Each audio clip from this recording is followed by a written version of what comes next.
Nous voyons aujourd'hui des chrétiens sans puissance qui débattent de versets bibliques qu'ils ne comprennent pas. Pendant ce temps, le monde s'enfonce dans les ténèbres et nous sommes incapables de prouver notre connaissance du Christ en changeant les choses dans le monde physique. Dès qu'un démon crie, tout le monde s'affole. De nos jours, même quand il y a des caméras, les gens ont peur de chasser les démons. Si un démon commence à charger, on doit d'abord écarter la personne du champ de la caméra, car nous ne connaissons pas l'issue du combat. Quand nous voyons les démons arriver, nous cachons les malades à l'arrière, au cas où rien ne se passerait. Posez-vous la question, qu'en est-il de notre génération qui prétend tant savoir ? Avez-vous vu un apôtre ou un prophète de cette génération s'approcher d'une personne infirme et lui dire « Donne-moi cette béquille et lève-toi de ce fauteuil roulant ». À quand remonte la dernière fois que vous avez vu cela ? Vous en souvenez-vous ? C'est parce qu'il n'y a plus de révérence. Combien de ministères voyez-vous agir ainsi ? Pour trouver ce genre d'événement, il faut remonter aux années 70, aux années 80, ou s'adresser à ceux de cette époque qui sont encore parmi nous. C'est seulement dans leurs réunions que, si quelqu'un a une tumeur, ils déclarent que la tumeur doit disparaître, et elle disparaît devant la caméra. Ils s'approchent des gens et disent « Lève-toi, parce qu'ils ont l'autorité. » Les gens sont enchaînés, et ils viennent les délivrer. Nous n'avons même plus le courage d'essayer, car nous savons que, dans cette génération, nous ne faisons que de l'érudition biblique. Il n'y a aucune autorité. Vous entendez l'histoire de nos pères.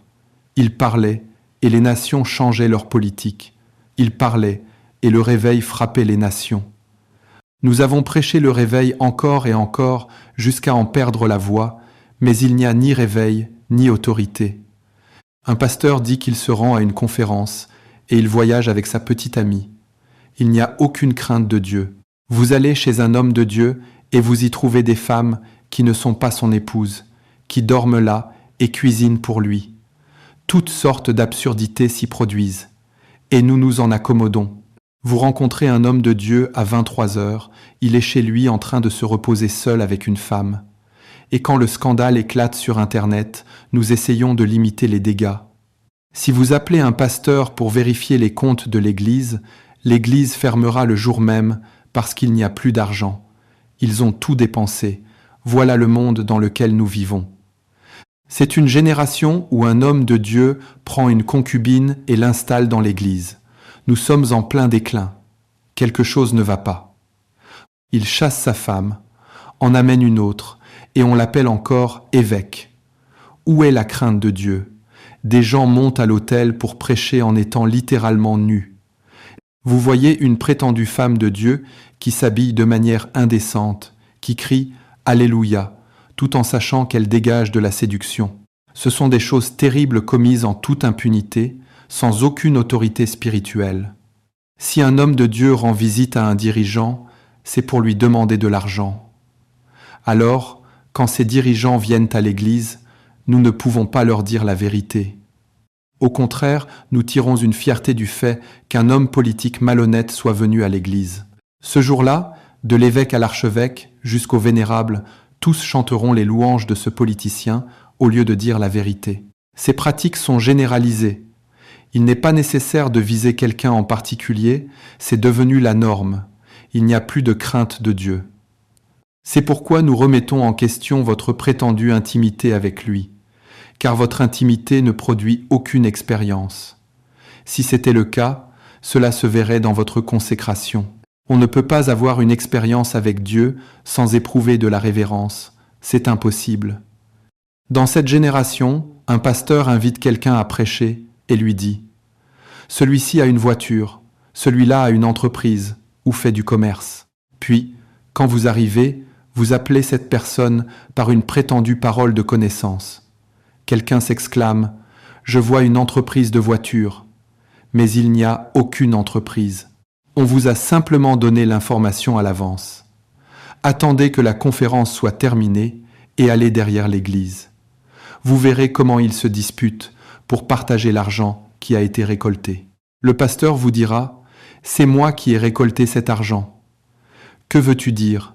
Est-ce là tes frais de transport ? L'élever des offrandes ne fait pas partie du service spirituel.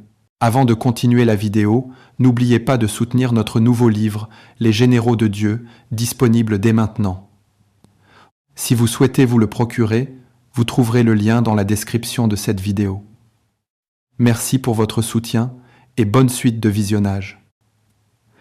Dès que la puissance de Dieu commence à se manifester, ils disent au pasteur « Non, nous avons un projet en cours. Si nous demandons des semences maintenant, comment penses-tu que la puissance de Dieu continuera de descendre ?» Il n'y a aucune crainte de Dieu. Nous ne disons pas ces choses pour ridiculiser, mais une nouvelle génération se lève et elle copiera ces erreurs si nous ne les dénonçons pas. N'utilisez pas votre influence à des fins mercantiles. Vous invitez un apôtre ou un prophète à une réunion et il demande au téléphone quel est le montant de l'honoraire. Pourtant, il lit dans sa propre Bible que Paul disait « Nous prêchons l'Évangile gratuitement ». Selon 1 Corinthiens, chapitre 9, verset 18, quand vous en parlez au prophète, il répond qu'il ne fait rien d'autre pour vivre. Je ne suis pas contre le fait que l'on vous honore. Mais si Dieu a mis l'honneur sur votre vie, quand vous irez quelque part, les gens le verront et vous honoreront. Vous n'êtes pas un mercenaire. Où est la crainte de Dieu dans cette génération où l'on place des caméras de surveillance partout, là où l'on compte les offrandes? De quoi avons-nous besoin? Des caméras pour surveiller des gens incapables de gérer l'argent? Sont cela des hommes capables de prendre soin des âmes? Non, il ne peut y avoir d'autorité dans ces conditions. Et pourtant, ce sont des dirigeants. Dès que l'offrande est terminée, 7 personnes doivent s'y rendre en même temps. Vous n'osez pas entrer seul là où l'on compte l'argent, parce que personne ne fait confiance à personne. Parfois, ils tiennent l'argent ensemble et le versent ensemble, tandis que les 7 personnes qui comptent sont surveillées par les caméras. Ce sont des dirigeants. Je ne parle pas de nouveaux venus, mais de responsables. Sont ceux-là les personnes à qui Dieu confiera des nations? Il n'y a aucune crainte de Dieu. C'est pourquoi je demande qui pourra monter à la montagne de l'Éternel, comme le disent les versets 3 et 4 du psaume 24, qui s'élèvera jusqu'à son lieu saint. Il est ici question des dimensions de la puissance. La réponse est celui qui a les mains innocentes et le cœur pur, celui qui ne livre pas son âme à la vanité et qui ne jure pas pour tromper. Il existe donc des dimensions de Dieu qui sont réservées aux hommes saints.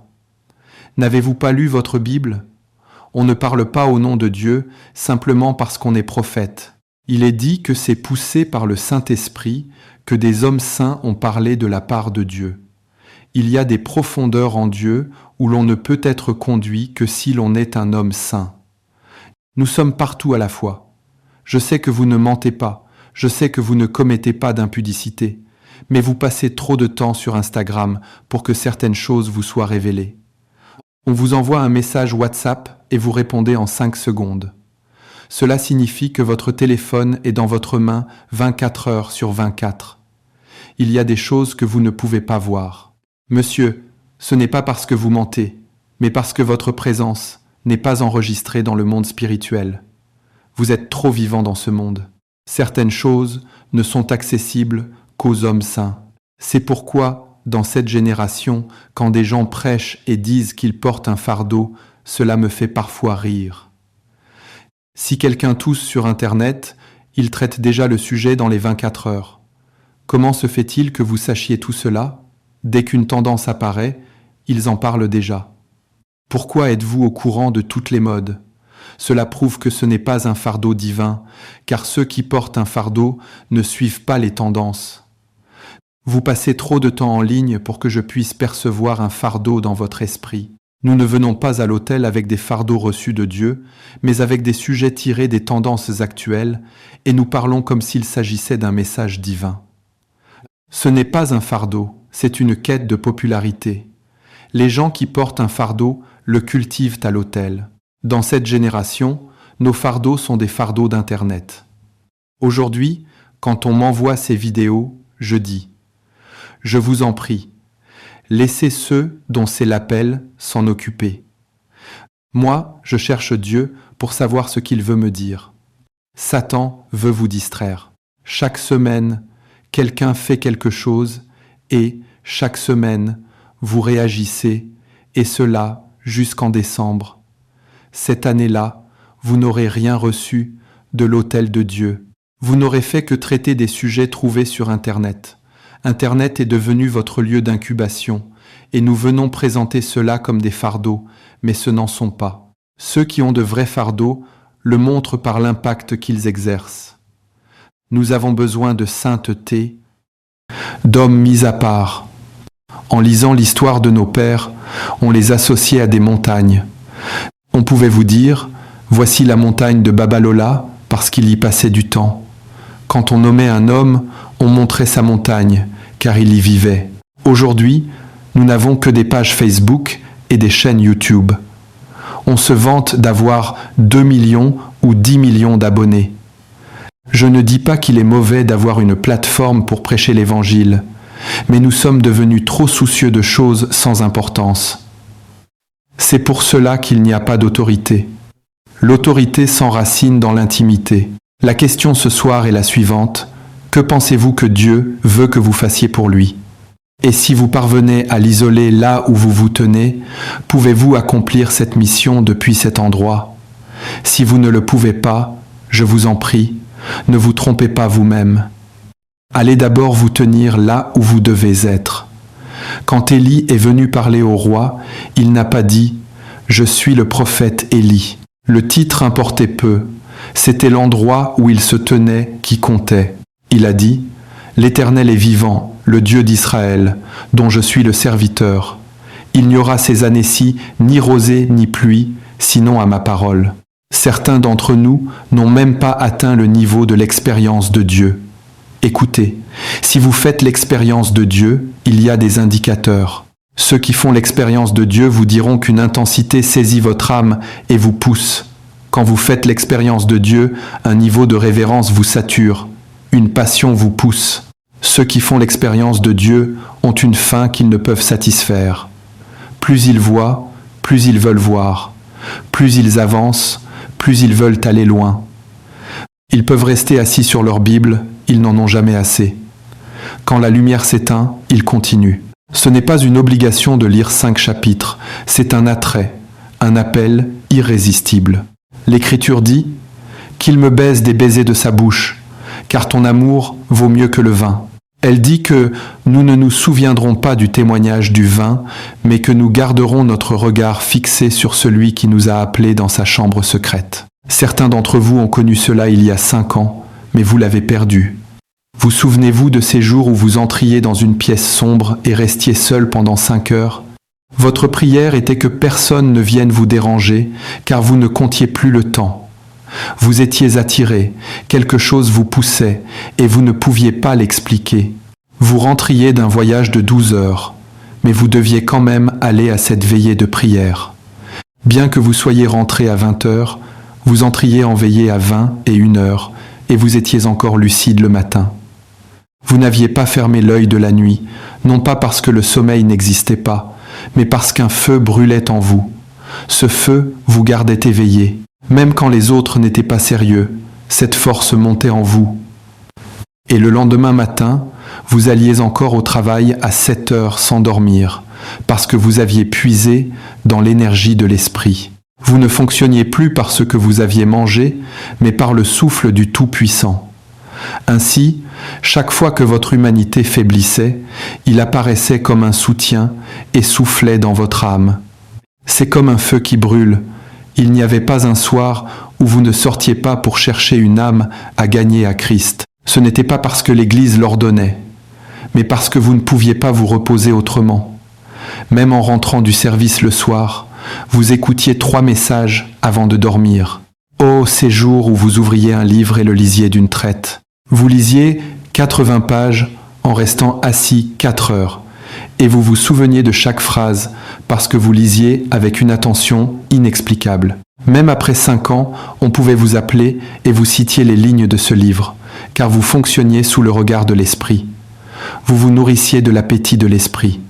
Celui qui était dans le lieu secret vous appelait. Vous étiez attiré par une force que vous ne pouviez expliquer. Où sont passées ces puissances? C'est l'appel du cerf qui soupire après des courants d'eau. Pour un seul saint, un cerf peut voyager pendant des heures. Ô mon Dieu, ces jours où nous prions juste pour avoir une rencontre, c'est ce qui arrive à un cerf. Il peut voyager toute une journée juste pour une gorgée d'eau, car il perçoit l'odeur de l'eau à des kilomètres. Tels étaient les soupirs de nos âmes quand nous avions cette intimité avec Dieu. Un homme pouvait quitter sa maison et voyager pendant 2 jours. On lui demandait « Où vas-tu » Il répondait « Je cherche un endroit pour prier ». Ces 2 jours n'étaient pas la prière elle-même, il cherchait simplement un lieu où il pourrait enfin respirer spirituellement. Des gens payaient leur transport et voyageaient depuis leur état pour aller prier. Et quand ils arrivaient, ils priaient pendant 14 jours avant que le fardeau ne soit levé. Ce sont ces générations à qui Dieu peut confier les puissances du siècle à venir. Aujourd'hui, nous sommes des théologiens, mais nous n'avons pas d'intimité. C'est ce que le Seigneur a dit à l'église d'Éphèse. Retourne en arrière. Tu as perdu ton premier amour. Je savais quand tu ne pouvais pas dormir la nuit parce que tu voulais entendre ma voix. Je savais quand les fardeaux t'empêchaient de dormir. Je savais quand je te parlais et que tu pouvais porter ma parole pendant 3 mois. Mais aujourd'hui, tu ne peux même pas porter une parole pendant 30 minutes parce que ton âme est étouffée. Pouvons-nous pleurer? Pouvons-nous pleurer pour ce que nous avons perdu? La précieuse présence du Saint-Esprit. Oh, où est passée la fin d'autrefois? Job disait, « Oh, que ne suis-je comme au jour de ma jeunesse, quand Dieu veillait sur ma tente. » Il parlait des années où il marchait dans la lumière, à travers les ténèbres. Où sont les jours où nous cherchions Dieu comme si tout dépendait de lui? Où sont les jours où nous avions une faim que nous ne pouvions étancher, quand les hommes voyageaient juste pour prier? Les jours où les hommes allaient dans la forêt pour chercher le silence, afin d'entendre les échos de l'éternité? Où sont passés ces jours où seule la voix de Dieu nous satisfaisait? C'étaient les jours où un prédicateur devait prêcher, mais était encore retenu à l'autel dans la prière. On lui disait « Allez l'appeler », mais il était encore en train de prier. Il ne pouvait pas quitter ce lieu, car quelque chose l'y retenait. C'étaient des hommes qui avaient les genoux marqués par la prière, des hommes qui pouvaient s'élancer dans l'esprit jusqu'à trouver les échos du ciel. Ô mon Dieu, pouvons-nous prier par le Saint-Esprit? Comment pouvez-vous marcher? Comment pouvez-vous voler si vous ne connaissez pas les voies de l'Esprit? Merci d'avoir regardé la vidéo. N'oubliez pas que vous pouvez soutenir la chaîne tout en découvrant encore plus de contenu intéressant. Si vous aimez ce que nous partageons ici, n'hésitez pas à acheter notre livre disponible dès maintenant. C'est une excellente façon de nous encourager et de nous aider à continuer à produire davantage de vidéos de qualité. Vous trouverez le lien du livre dans la description juste en dessous. Merci beaucoup pour votre soutien. Soyez bénis.